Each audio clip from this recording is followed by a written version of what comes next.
ұстанымы табады. Менің ұстанымым ыстық жүрек, нұрлы ақыл, қайратты білім. Никогда не сдавайся. Never give up. Басқа тілге ие болу екінші жанға ие болумен бірдей.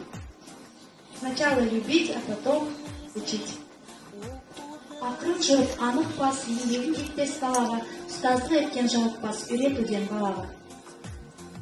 Өмірдің әр сәтінен сабақ алу.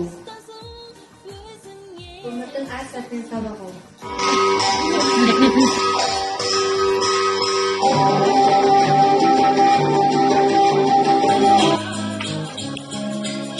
Sage is best to let the tongue of wisdom rest. The truth stays unpursued. You will find by